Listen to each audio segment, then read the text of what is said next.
American institute एक मिसाल सीखने वाले बने।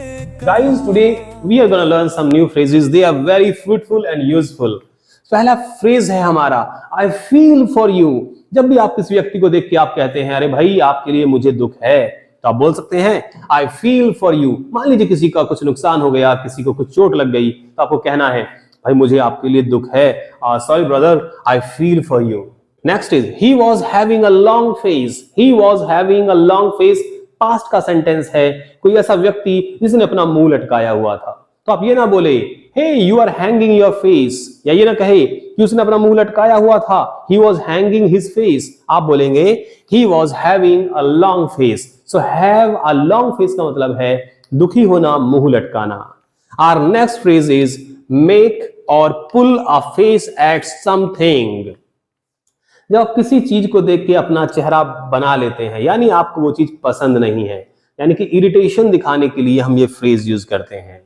मान लीजिए मैं बोलता हूं कि राहुल ने जब रवि को पार्टी में देखा तो उसने उसे देखते ही अपना चेहरा बना लिया, तो मैं कहूंगा Rahul made a face when he saw Ravi at the party. हम यहां पे पुल का यूज भी कर सकते हैं, Rahul pulled a face when he saw Ravi. Our next phrase is I fanned the flames. Flames का मतलब होता है लपटे, आग की लपटों को फ्लेम बोलते हैं। देखिए फैन का मतलब पंखा भी होता है, लेकिन आग वगैरह को जलाने के लिए जब उसमें हम फूंक मारते हैं या हम हवा लगाते हैं, उसे हवा देते हैं, तो वहां भी फैन का यूज होता है। तो यहाँ पे एक इंसान है जो फ्लेम्स यानी कि आग में लपटे हैं और उसमें पंखा चला रहा है, तो यानी कि वो लपटों को और तेज कर रहा है, यानी आग को और बढ़ा रहा है, यानी कि जले पर नमक छिड़क रहा है वो, यानी उस आदमी ने, यानी कि उस लड़के ने जले पर नमक छिड़का, उसने आग को और भड़का दिया। Got it? चलिए आगे बढ़ते हैं। Party is out of the question. जब भी आप बोलते हैं आउट ऑफ द क्वेश्चन, तो आप ये कहते हैं इस चीज का तो सवाल ही पैदा नहीं होता, यानी कि आप वो करना नहीं चाहते। आपने कहा party is out of the question. कोई इंसान है जो पार्टी करना चाहता है, आप 3-4 दोस्त हैं, आप पार्टी करना चाहते हो और आप गए अपने मम्मी पापा के पास परमिशन लेने के लिए, उन्होंने कहा पार्टी का तो सवाल ही पैदा नहीं होता, party is out of the question. इसके अलावा जब भी आपको बोलना है कि इस चीज का सवाल पैदा ही नहीं होता, यानी हम इसके बारे में बात ही नहीं करना चाहते, आप बोलेंगे there is no question of actioning.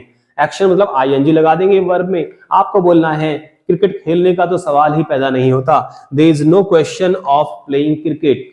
School जाने का तो सवाल ही पैदा नहीं होता, there is no question of going to school. आपने कहा उसे धोखा देने का तो सवाल ही पैदा नहीं होता, आपने कहा there is no question of cheating him. He was walking on air। Example दिया गया है he was walking on air। इसका मतलब यह है कि वो बहुत खुश था।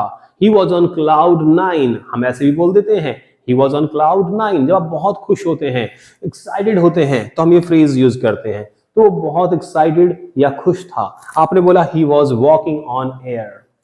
Our next phrase is he was out of sorts। out of sorts का मतलब होता है दुखी या परेशान होना। I saw him yesterday and he was out of sorts। आगे बढ़ते हैं। Leave someone in stitches। Leave someone in stitches का मतलब है जब कोई चीज आपको इतना हंसाती है कि हंसते हंसते आपके पेट में बल पड़ जाते हैं। तो आपने कहा that was so funny movie that it left me in stitches। That movie left me in stitches। इसका मतलब यह है कि उस मूवी ने मेरे पेट में हंसते हंसते दर्द करा दिया। ओके, सो आज के लिए इतना ही काफी है, मिलते हैं नेक्स्ट वीडियो में। सपनों को छू लो यहाँ पे, रोशन करो हर अंधियारी।